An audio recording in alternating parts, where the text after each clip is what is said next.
Assalamualaikum warahmatullahi wabarakatuh. Saudara, pada kesempatan ini kita bicara tentang fokus dan lokus penelitian ilmiah akademis, di mana kita pasti berhadapan dengan dua istilah ini atau dua diksi ini di dalam kita membuat sebuah proposal, demikian juga membuat sebuah disertasi, tesis, atau juga skripsi yang lebih awal kita menulis sebuah laporan karya ilmiah.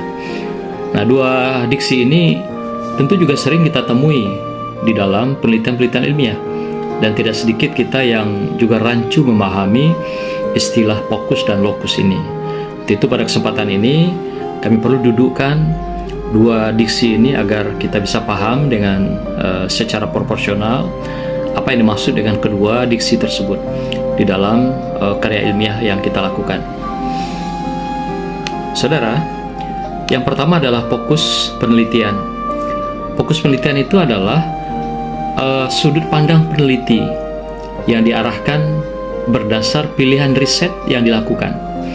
Artinya riset yang dilakukan itu yang kita paham adalah ada dua mazhab, yaitu kuantitatif atau kualitatif. Jadi inilah yang menjadi sudut pandang kita, baik itu sudut pandang penelitian kualitatif maupun kualitatif. Yang kedua adalah penetapan fokus penelitian itu dilakukan atas dasar variabel atau tema penelitian. Jadi tidak bisa dibuat dengan ujuk-ujuk tiba-tiba kita membuat sebuah fokus penelitian tanpa mendasari fokus itu pada variabel dan tema-tema yang kita miliki gitu. Yang ketiga, fokus ini memandu kita sebagai peneliti di sepanjang penelitian agar tidak keluar dari koridor penelitian yang kita lakukan, atau dikenal dengan bias penelitian. Nah, tidak jarang orang tidak bisa mendudukkan fokus ini dengan benar. Ketika fokus itu tidak berada pada satu sudut penelitian kita, maka dia berarti dia akan menyebar kemana-mana. Dia menyebar ke berbagai narasi, demikian juga pemahaman, sehingga penelitian itu menjadi bias atau bias karena tidak fokus pada penelitian yang kita lakukan sesuai dengan judul atau juga bingkai tema dan variabel yang kita susun sebelumnya gitu. Saudara, bagaimana teknik kita merumuskan fokus penelitian ini agar tidak masuk dalam kategori bias gitu, atau bias? Yang pertama, fokus harus ditetapkan berdasarkan hasil grand tour kita atas studi pendahuluan yang kita lakukan. Kalau misalnya di studi pendahuluan itu kita melakukan penelitian kualitatif, maka yang kita angkat adalah berdasarkan dari hasil observasi terhadap fenomena awal. Di sana kita akan mendapatkan ada apa di lapangan ini, ada apa pada situasi sosial yang kita teliti. Kalau penelitian ini kita lakukan dengan berbasis kuantitatif, maka data dukung yang kita butuhkan adalah data-data dokumentasi. Nah, ada apa data dokumentasi ini, dan apa hal-hal yang berbeda dengan teori yang sudah kita setting dari awal. Inilah yang menjadi data dukung kita, dan nanti menjadi titik fokus kita menetapkan dalam sebuah penelitian. Yang kedua, fokus ditetapkan berdasarkan substansi atau kata kunci dari tiap variabel atau tema-tema penelitian yang kita tetapkan.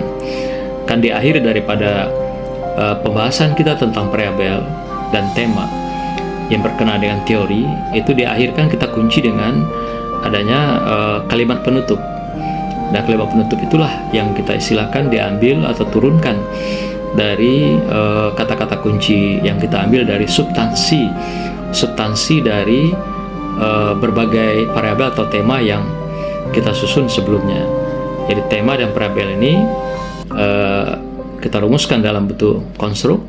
Inilah nanti yang menjadi kata kuncinya gitu. Nah, kemudian yang ketiga, kata kunci variabel dan tema itu turun dari konstruk atau sintesis penelitian, atau dalam bahasa sederhananya adalah simpul teori tiap variabel atau tema penelitian. Jadi sebuah fokus penelitian itu turunnya kita ambil kata-kata kunci dari setiap variabel yang sudah dirumuskan dalam konstruk atau sintesis.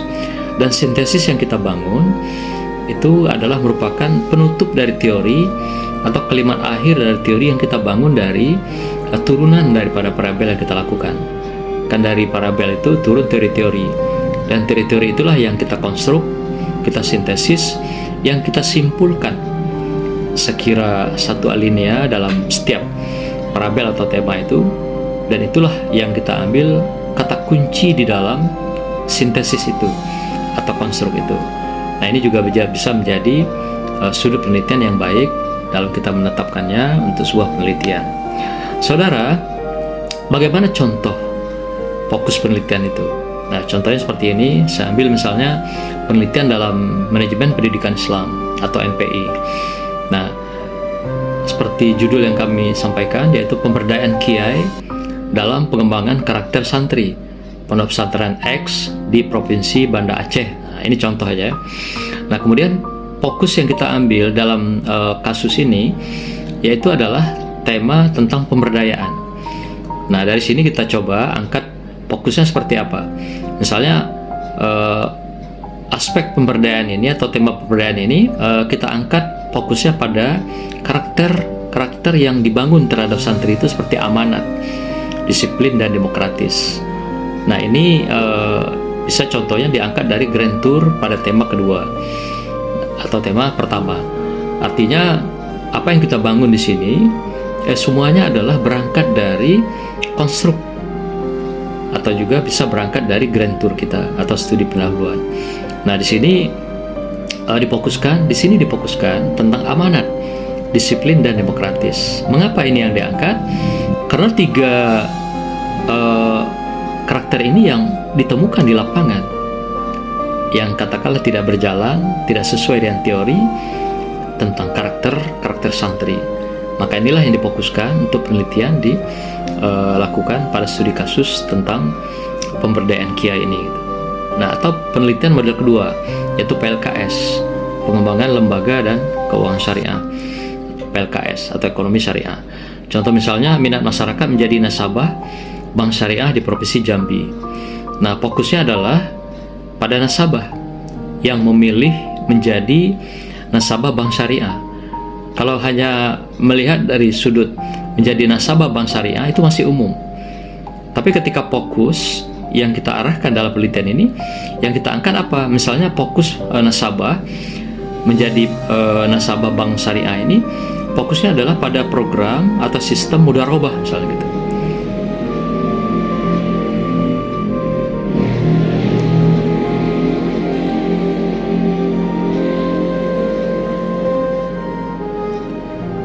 Jadi fokusnya pada sistem mudharabah atau murabahah ketika dia menjadi seorang nasabah daripada bank syariah itu. Jadi tidak saja dia hanya kita sebut sebagai nasabah bank syariah, tapi fokuskan pada sistem apa yang mereka pilih menjadi nasabah itu, atau katakan mereka meminjam dana di sana untuk investasi atau modal. Nah, mereka memilih sistem apa? Apakah mudharabah atau murabahah? Nah, jadi fokus itu memang lebih kecil karena yang namanya fokus itu sudut kecil, bukan sudut besar gitu. Jadi kalau sudut besar bukan lagi fokus. Fokus itu kecil dan terarah dia pada aspek-aspek tertentu yang kita jadikan sebagai sudut pandang dalam sebuah penelitian yang kita lakukan. Nah, itulah yang dikenal dengan istilahnya fokus penelitian. Jadi fokus itu memang murni melihatnya dari perspektif sudut yang kita teliti atau kita tetapkan menjadi bagian terkecil yang menjadi penelitian kita. Nah, yang kedua adalah kawasan penelitian. Kawasan penelitian itu dikenal dengan lokus penelitian. Memang istilah ini tidak terlalu populer, tapi inilah yang digunakan di dalam metodologi penelitian tentang kawasan penelitian. Karena tidak jarang peneliti salah di dalam menetapkan kawasan penelitiannya. Tidak jarang dan tidak sedikit kesalahan itu terjadi.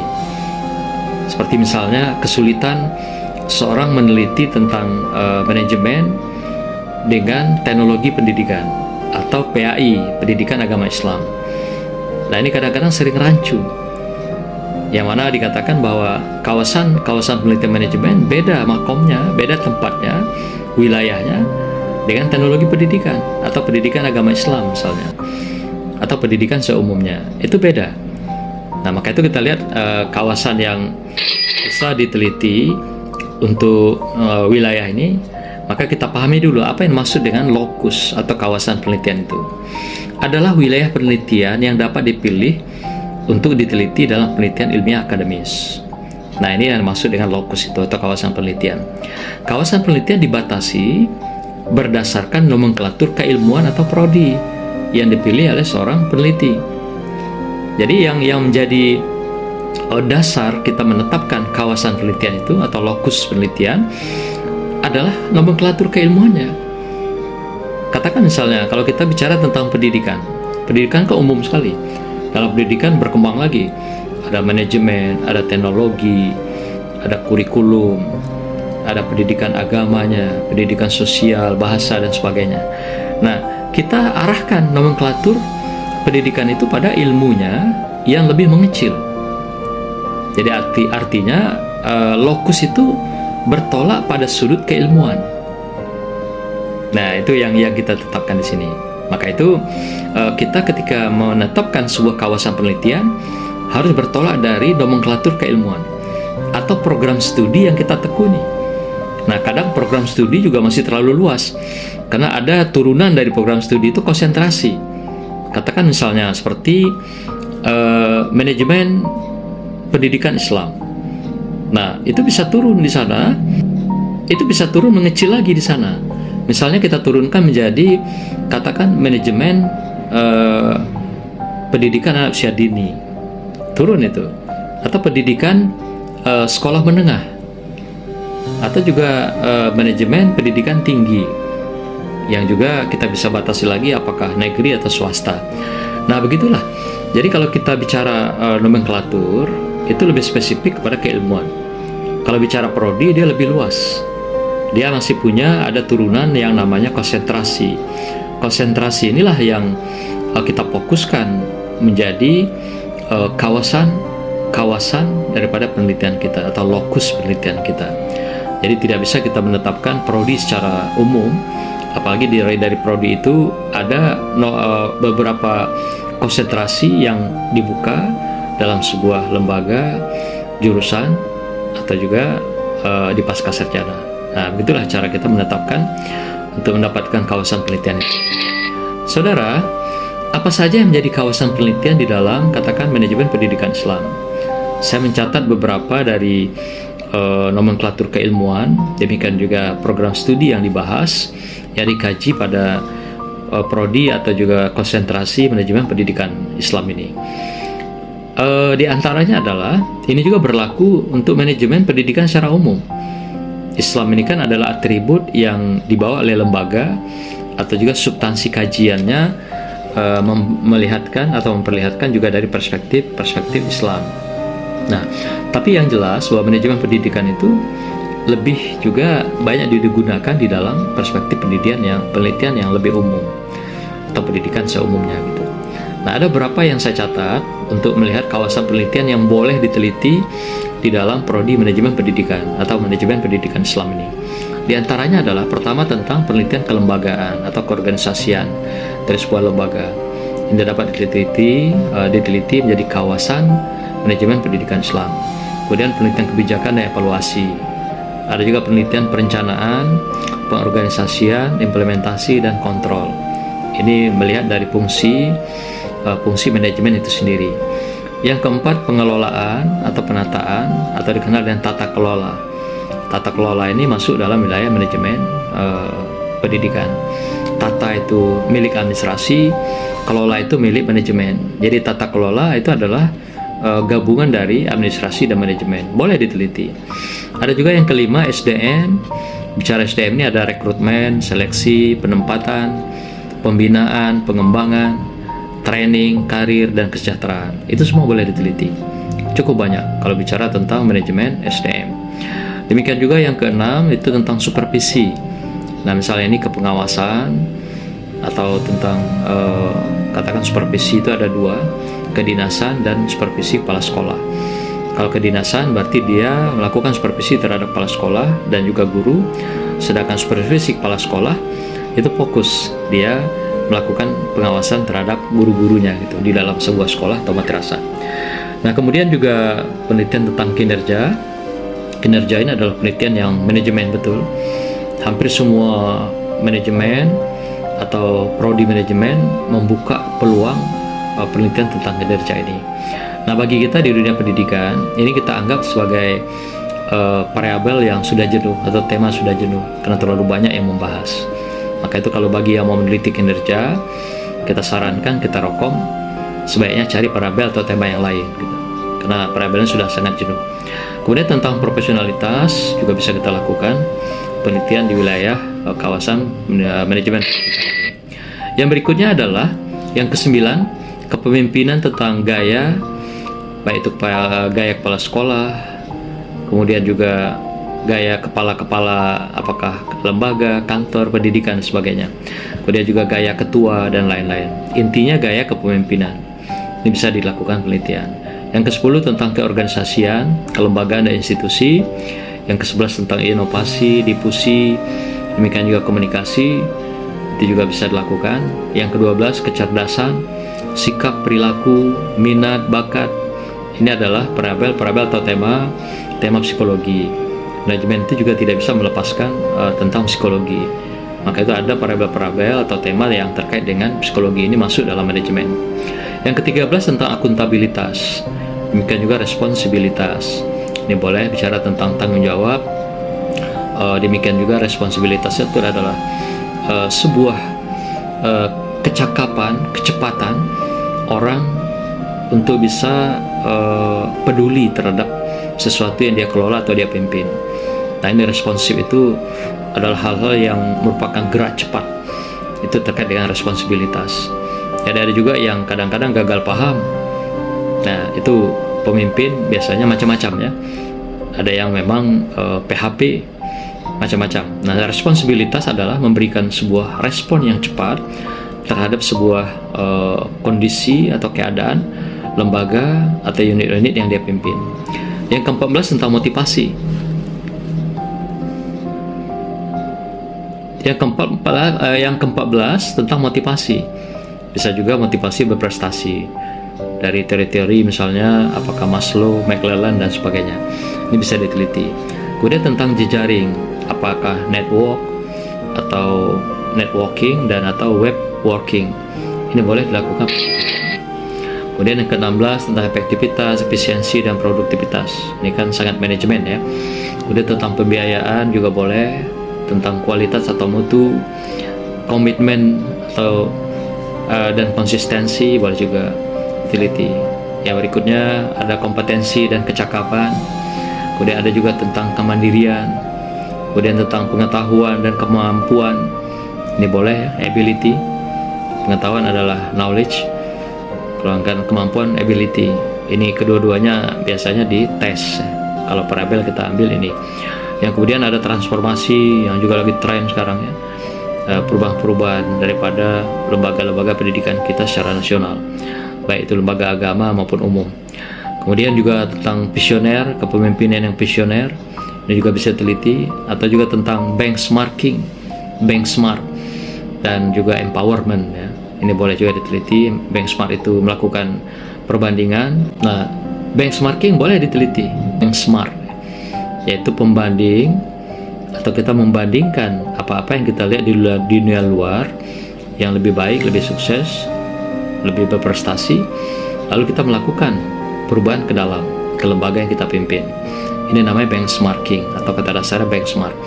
Atau juga empowerment, itu pemberdayaan. Nah, pemberdayaan ini biasanya pada orang, bisa pada guru, kepala sekolah, kiai, atau siapapun dalam masyarakat. Itu dinamakan dengan empowerment. Jadi bukan pada lembaga. Nah, begitulah ada 24 yang kami catat, dan berikutnya tentu masih ada hal-hal lain yang bisa kita arahkan. Prinsipnya bahwa penelitian MPI itu kawasannya atau lokusnya itu berada di luar kelas. Jadi kalau sudah menyangkut pembelajaran, guru dalam kegiatan mengajar di kelas, itu sudah bukan lagi wilayah manajemen pendidikan, tapi masuk wilayah lain. Boleh jadi teknologi pendidikan atau pembelajaran, boleh jadi pada kurikulum pendidikan agama Islam atau pendidikan seumumnya. Itu sudah bicara dalam kelas. Tapi wabil khusus untuk manajemen pendidikan, semuanya adalah berada di wilayah luar kelas. Satu langkah kita keluar kelas itu sudah menunjukkan wilayah penelitian untuk manajemen pendidikan. Saudara, yang berikutnya adalah kita coba lihat masuk kawasan penelitian PLKS, yaitu pengembangan lembaga keuangan syariah atau penelitian ekonomi syariah. Nah, di sini juga kita mencoba menginventarisir ada beberapa kawasan dalam PLKS ini. Di antaranya seperti misalnya studi syariah dalam dunia perbankan dan atau lembaga keuangan syariah. Misalnya dampak, impact, manfaat, perspektif dalam perspektif Islam dan juga moral, baik dalam perspektif duniawi dan ukhrawi misalnya gitu. Jadi studi syariahnya kita lihat di perbankan keuangan syariah ini. Yang kedua adalah studi finansial dan keuangan syariah bagi masyarakat, perusahaan, badan atau lembaga. Yang ketiga, sistem perbankan konvensional dan syariah. Nah, ini misalnya apa, melihat dari sisi komparasi, perbandingan, dari segi benefit, keuntungan, profit juga demikian, atau juga bagi hasilnya, profit sharing. Nah, ini bisa dibandingkan antara konvensional dengan syariah. Apakah memang konvensional itu lebih unggul misalnya dari sistem perbankan syariah, atau sebaliknya, sistem perbankan syariah memang punya keunggulan tertentu di dalam pengelolaan dana masyarakat ini. Nah, ini bisa dilihat dari perspektif komparasi.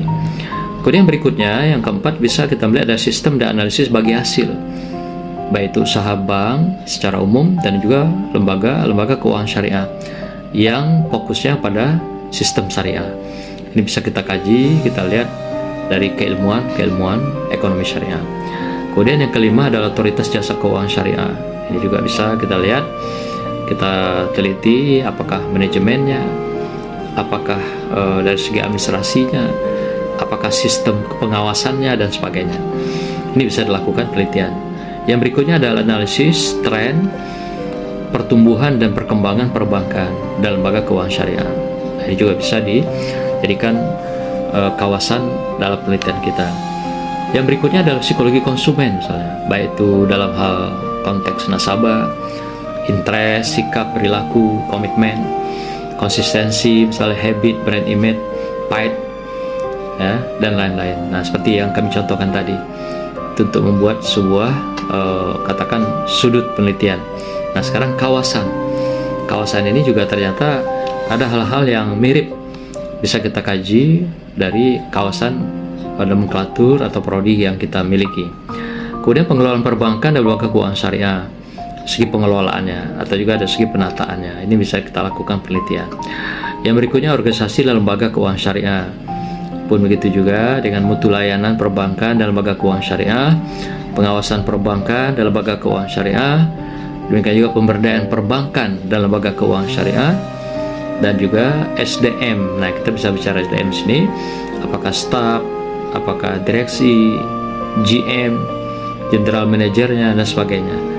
Karena juga tidak jarang kita menerima keluhan dari masyarakat tentang sistem perbankan keuangan syariah. Nah, di sini juga bisa kita teliti bagaimana sih sebenarnya keberadaan SDM pada perbankan syariah itu. Nah, atau juga boleh dikomparasi bagaimana perbankan di konvensional dan bagaimana juga di keuangan syariah. Ini boleh kita lakukan penelitian. Demikian juga lembaga-lembaga keuangan syariah seperti BMT, ya, Baitul Mal wa Tamwil, BPRS, ya, kemudian juga koperasi, usaha mikro, makro, dan lain-lain. Ini boleh dijadikan lembaga yang kita teliti.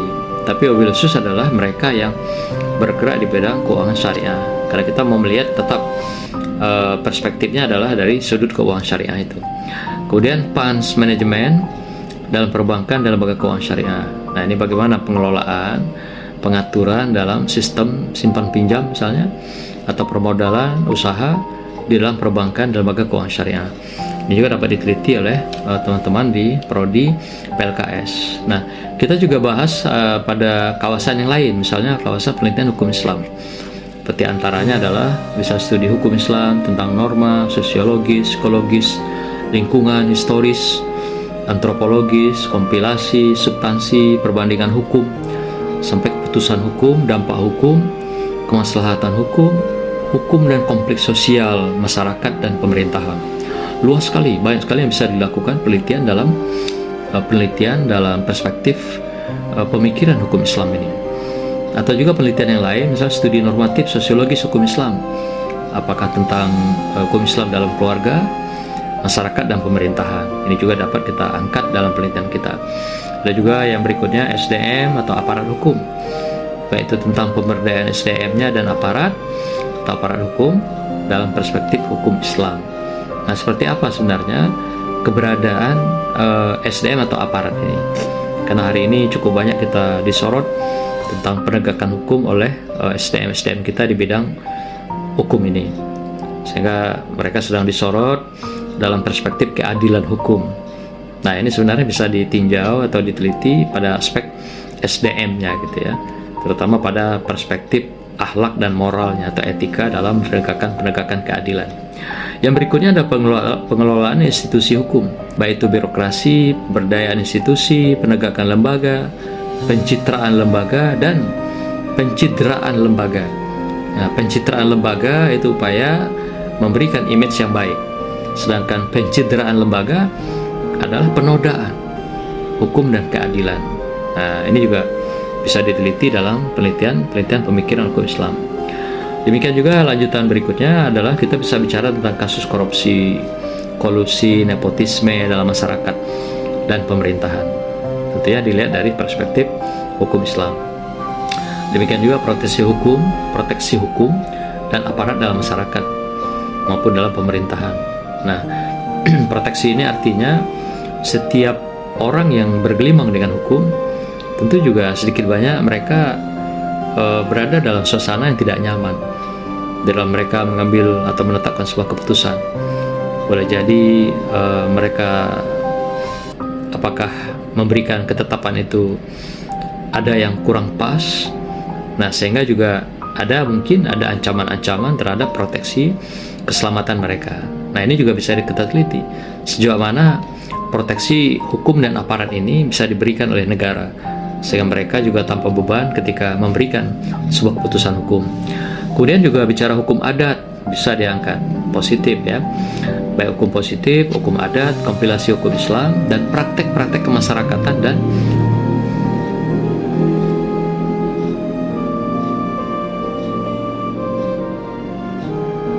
dan praktek kemasyarakatan dan pemerintahan di dalam masyarakat. Kemudian reward dan punishment terkait dengan substansi dan praktek dalam perspektif hukum Islam. Tentu juga reward dan punishment ini adalah sebuah penghargaan yang positif. Kalau dia diberikan reward artinya prestasinya baik. Kalau diberikan punishment berarti prestasinya buruk atau jelek di dalam penegakan hukum.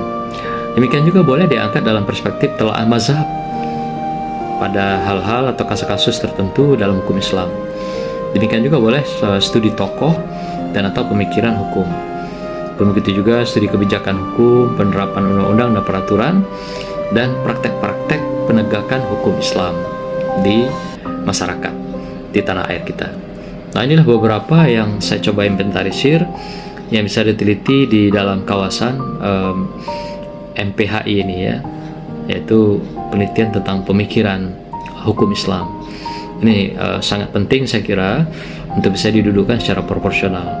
Jadi dalam hukum pun ada kanalnya ya, pembatasan kawasan ini, sehingga juga tidak semua wilayah atau kawasan bisa kita angkat dalam penelitian. Inilah kawasan yang ditetapkan dalam metodologis yang bisa kita ambil sebagai kawasan penelitian kita di bidang hukum. Yang selanjutnya kita coba juga memberikan beberapa kawasan seperti misalnya pendidikan agama Islam. Nah, ada beberapa kawasan yang dapat kita lakukan penelitiannya. Di antaranya adalah pendidikan agama Islam di lembaga pendidikan formal. Apakah mulai dari PAUD misalnya, sampai juga pendidikan sekolah dasar, menengah, sampai perguruan tinggi dan atau juga sederajat. Demikian juga yang kedua, pendidikan agama Islam di lembaga pendidikan non formal masyarakat, seperti instansi, organisasi, atau di masyarakat secara keseluruhan. Berikutnya perencanaan dan pengembangan sumber belajar PAI. Ini juga bisa dilakukan penelitiannya. Yang berikutnya bisa desain pembelajaran PAI. Kemudian yang selanjutnya kebijakan PAI di sekolah, madrasah dan pesantren. Ini juga kita bisa teliti karena minimnya pelajaran agama di sekolah-sekolah umum hari ini. Demikian juga kebijakan profesi dan pendidikan guru PAI, supervisi guru PAI, kemudian kualitas, profesionalitas, kompetensi, dan kualifikasi guru PAI. Nah, kemudian berikutnya isu-isu PAI dalam masyarakat, PAI di majelis taklim atau pendidikan agama Islam di majelis taklim boleh diteliti di masjid, di organisasi kemasyarakatan, atau di media sosial. Tapi ada tagihan-tagihan tertentu nanti kalau pendidikan yang mengarah pada pendidikan majelis taklim ini. Misalnya mereka punya kajian-kajian itu berdasarkan kurikulum. Kurikulum itu secara sederhana adalah seluruh kegiatan, rangkaian kegiatan-kegiatan keagamaan di majelis taklim itu. Nah, mereka bikin kurikulum. Misalnya minggu pertama belajar fikih, ya, dengan kitabnya apa gitu, gurunya siapa. Nah, kemudian minggu kedua belajar tauhid misalnya. Nanti bicarakan apakah fikih, apakah tauhid itu dari buku siapa, topik materinya apa, dan seterusnya. Nah, begitulah cara kelayakan kalau kita mau meneliti majelis taklim. Boleh, sah-sah saja. Demikian juga penelitian berikutnya tentang kecerdasan spiritual. Ini terkait dengan variabel atau tema psikologi, ya. Jadi kecerdasan spiritual, sikap, perilaku, habit, kebiasaan, karakter, dan kesadaran dalam perspektif psikologi agama, terutama dalam kaitannya dengan pendidikan agama Islam. Kemudian boleh juga tentang motivasi beragama, baik itu siswa, guru, dan masyarakat. Kemudian perilaku beragama, boleh guru, siswa, dan masyarakat. Yang berikutnya adalah adat dan budaya. Kemudian tradisi-tradisi keagamaan dalam masyarakat. Demikian juga kita boleh meneliti kualitas iman, ibadah, dan tentang budaya beragama atau beragamanya masyarakat. Sepanjang ada teorinya silahkan tentang iman, ibadah, dan beragama. Kalau nggak ada teori ya tentu dipertanyakan apakah bisa dilanjutkan penelitian atau tidak. Kemudian syair-syair, ya, kajian syair, misalnya lagu-lagu dari syair itu kan ada substansi yang mengandung pendidikan agama. Nah, itu boleh diteliti, misalnya dari guru A, guru B, guru C yang membuat syair-syair lagu, tapi dalam isinya pesan-pesan yang terkait dengan pendidikan agama Islam kepada peserta didik. Ini boleh, banyak sekali guru-guru yang lama-lama itu membuat syair-syair pendidikan itu, sehingga dengan syair-syair itu orang bisa tersentuh dan terpanggil hatinya dan imannya untuk lebih dekat pada Allah SWT. Demikian juga boleh kita meneliti pengetahuan dan kemampuan agama Islam. Kemudian ada posisi PAI dalam undang-undang misalnya, apakah ini penelitian kebijakan, boleh dilakukan. Demikian juga dalam mata pelajaran agama lain, atau misalnya kita mengkaji undang-undang sistem pendidikan itu dalam perspektif agama, tapi dalam agama Islam atau agama yang lain sebagai perbandingan. Ini bisa dilakukan sebagai konteks pengetahuan agama. Nah, inilah ada beberapa yang kami inventarisir, ada sekitar 22 item itu bisa kita teliti pada PAI. Yang berikutnya adalah penelitian pendidikan Islam anak usia dini atau PAUD, atau di sini ada dikenal dengan PIAUD, ya. Nah, secara umum adalah PAUD. Apa saja kawasan yang ada dalam penelitian bidang PAUD ini? Di antaranya adalah misalnya penelitian kelembagaan, organisasi PAUD itu boleh diteliti. Kemudian kebijakan, perbandingan, pengembangan, dan pendirian PAUD, bagaimana manajemennya, bagaimana administrasinya, bisa dilakukan. Yang berikutnya adalah tentang pengelolaan PAUD, itu terkait dengan tata kelola. Demikian juga SDM PAUD, apakah kita bicara tendiknya, kompetensinya, kemudian juga pembinaan dan trainingnya. Begitu juga bicara kurikulum dan atau hidden kurikulum yang ada di PAUD, ya, karena tidak semua kurikulum itu tertuang secara eksplisit.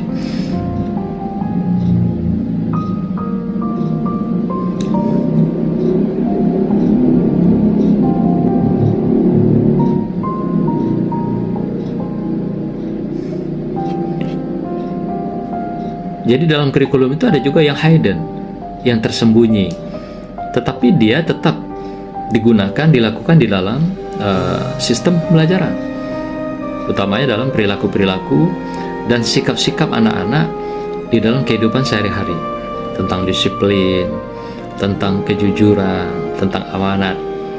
Nah, mereka itu tidak dimasukkan dalam mata pelajaran, tapi dia hidden kurikulum. Nah, tapi dia melekat di dalam kehidupan sehari-hari. Contoh misalnya ketika anak-anak kita datang ke sekolah, ini anak PAUD itu mulai dari awal ditetapkan. Kemudian mereka membuka sepatu atau sendal dan meletakkan pada tempatnya. Nah, itu hidden curriculum. Jadi mereka tidak masuk dalam pelajaran yang diajarkan pada anak-anak sambil bermain oleh guru-guru, tapi itu melekat di dalam perilaku kehidupan anak-anak kita.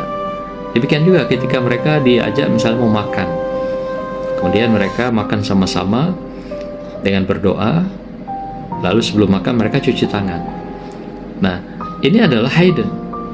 Pembiasaan perilaku yang baik kepada anak-anak secara berulang-ulang dilakukan dalam setiap hari. Itulah hidden. Jadi dia tidak masuk dalam kurikulum secara tertulis, tapi dia dipraktekkan di dalam kehidupan nyata, kehidupan sehari-hari. Demikian juga sikap-sikap seperti saling menolong, kemudian lagi saling berbagi, kemudian lagi saling toleransi. Ini semua dibangun. Nah, ini adalah kurikulum hidden, banyak sekali di dalam kehidupan di lembaga pendidikan kita, wabil khusus pendidikan PAUD ini. Demikian juga Bapak Ibu sekalian, demikian juga terkait dengan hal-hal yang berkenaan dengan pembelajaran sentra. Ini lagi populer ya, sentra PAUD ini banyak sekali, mulai dari sentra balok, ada lagi sentra seni, sentra bahan alam dan sebagainya. Itu semua adalah hal-hal yang dapat diteliti oleh kita di dalam prodi PAUD ini. Kemudian juga bicara tentang kecerdasan anak usia dini, apakah multiple intelligent. Ini juga banyak sekali dari aspek yang dari Howard Gardner itu bisa diteliti kepada anak-anak kita. Demikian juga tentang perkembangan pada anak, apakah moralnya, bahasa, sosial, kecerdasan, skill, IQ, bakat atau aptitude. Ini semua bisa diteliti dalam wilayah penelitian PAUD. Demikian juga kita dapat melakukan penelitian parenting. Ada juga yang namanya Badan Bina Keluarga Balita atau dikenal yang BKB ya, dalam masyarakat. Ini juga bisa diteliti. Kemudian alat permainan edukasi PAUD, ya, bermain sambil belajar sambil bermain. Mereka punya alat permainan atau juga alat edukasi yang digunakan di dalam pendidikan di PAUD. Kemudian strategi metode pembelajaran dari guru ini juga bisa dilakukan penelitian untuk anak-anak kita. Penelitian untuk PAUD ini dari perspektif gurunya. Saya juga bicara media pembelajaran, bicara media pembelajaran PAUD, macam-macam ya. Media itu pasti ada yang kaitannya kepada sumber belajar, nanti ada juga pada teknologi, atau juga hal-hal yang terkait dengan berbagai sarana-prasarana yang digunakan di dalam mendukung pembelajaran PAUD. Kemudian pembelajaran dan bermain PAUD berbasis teknologi informasi. Nah, hari ini kan banyak sekali orang bermain di teknologi informasi ini, misalnya komputer.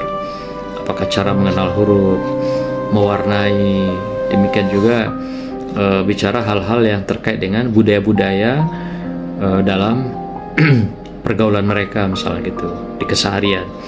Itu pun bisa dipelajari dari teknologi informasi dengan berbasis komputer atau laptop sebagai sumber belajarnya. Demikian juga PAUD bagi anak berkebutuhan khusus.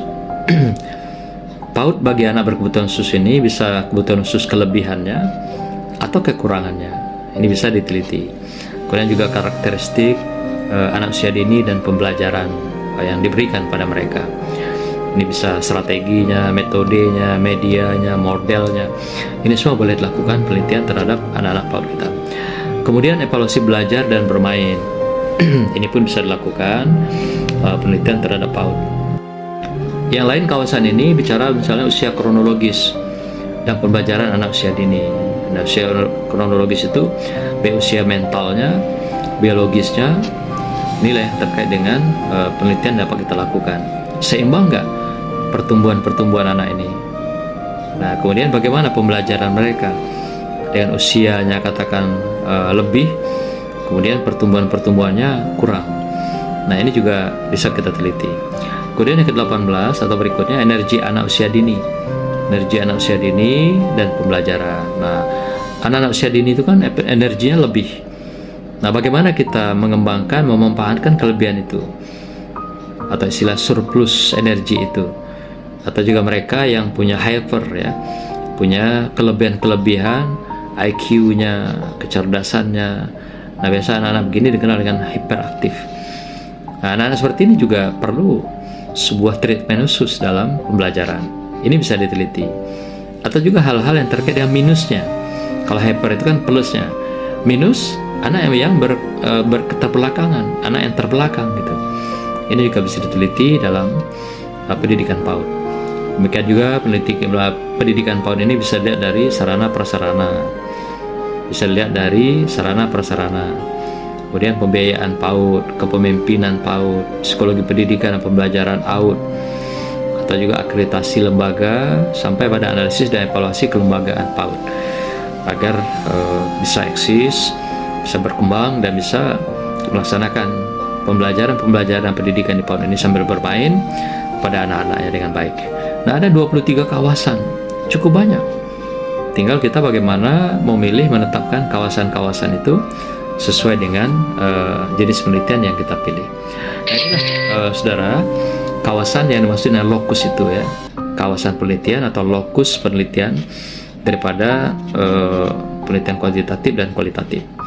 Nah, apapun yang kita pilih lokus itu, pastikan bahwa semuanya dapat kita bahas, dapat kita garap, dan dapat kita selesaikan.